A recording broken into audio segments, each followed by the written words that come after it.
Tess is representative of, in fact, one of the more mature RAC working groups now. She's with the School Students for Refugees, which is into at least its second year now. She's also speaking, Tess is also speaking on behalf of the entire RAC committee. Thank you very much, Tess.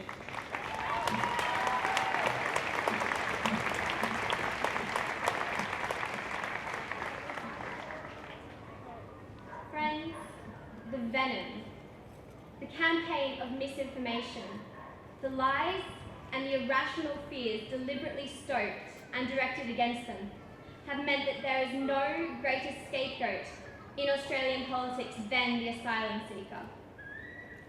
To date, 3 election campaigns have been fought since 2001 in which electoral advantage has gone to the party prepared to be the most brutal, the most cruel, the most intolerant towards refugees and asylum seekers. Easily refutable lies have been peddled, labelling them illegal, queue jumper, economic immigrant, terrorist. Blamed for unemployment, crime rates, even for traffic jams. 3, elections fought on bringing out the worst in the Australian public and taking an immeasurable human cost. These policies have led to people being harmed. People have died in detention. Too many, including children, have been driven to harm themselves. Traumatised people are traumatised further under these policies, and this is unacceptable.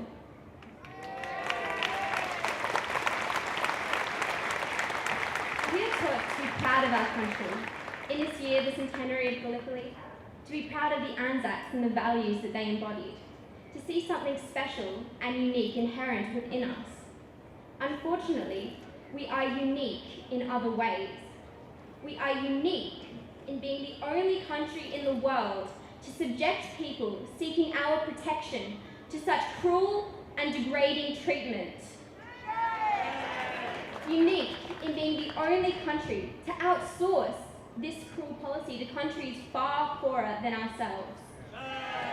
Unique in being the only country to indefinitely detain people who have committed no crime, children among them.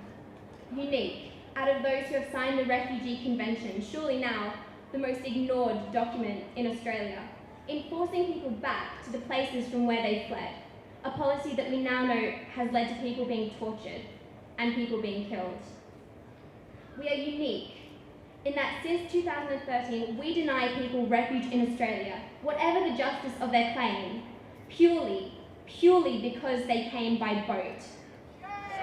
Are these the ways in which we wish to be known as unique? No. Both sides of politics claim that these policies save lives at sea. The equation being that cruelty equals deterrence equals humanity. But what happens to these people who are turned back? Without the ability to stay in Indonesia, to stay in Malaysia, they are forced to seek other routes to asylum, often more dangerous.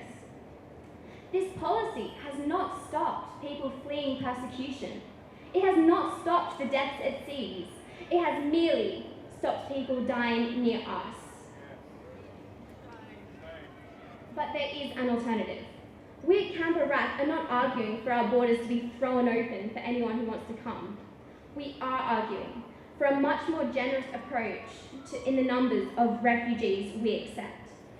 We are arguing for a system where we process asylum applications quickly and fairly. We are arguing for offering people safe passage from where they are fleeing.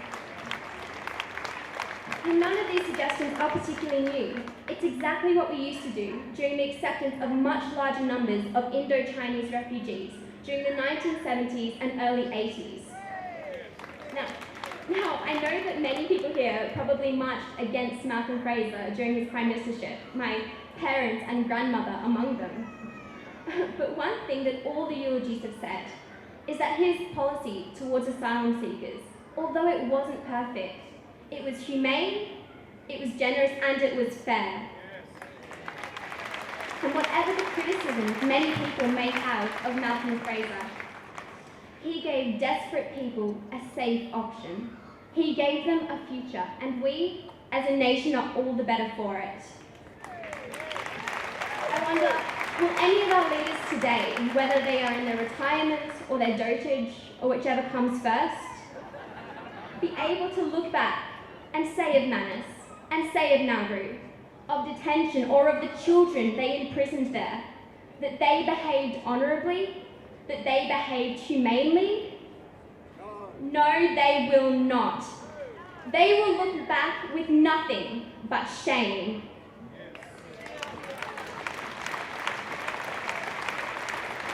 As students, we're constantly told that we're the future, that we should be involved in our community. A great fighter for civil rights in the US said it better. He said that tomorrow belongs to those who prepare for it today. But what kind of tomorrow will it be in Australia? Will it be one in which intolerance, xenophobia, fear and yes, racism dominate our landscape? Or a country where the notion of a fair go is applied not only to the Aussie, but to the outsider as well? Will it be one where generosity and tolerance are the norm? But how do we prepare for tomorrow? Today we have played our part in building it. Today we have shown the depth and the diversity of our movement. Today we've had bishops and building workers, students and seniors all marching together. This movement can be built, and it can leave its mark on our country. Now, many of you are already involved, but we do need more. We need whatever skills you have, whatever time you have, whatever things you can do.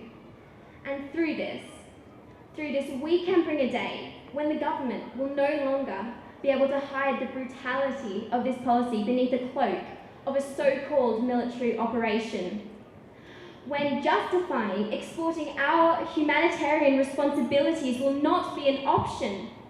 When the government will no longer be able to disguise cruelty and brutality as humanity or justify the imprisonment and abuse of men, women and children. And Mr. Dutton, Mr. Abbott and yes, Mr. Shorten, let me assure you that everyone here today, every one of the thousands of people marching across this nation and every single Australian who still believes in decency and humanity and a fair go will stand and fight for that day to come. Will you join us?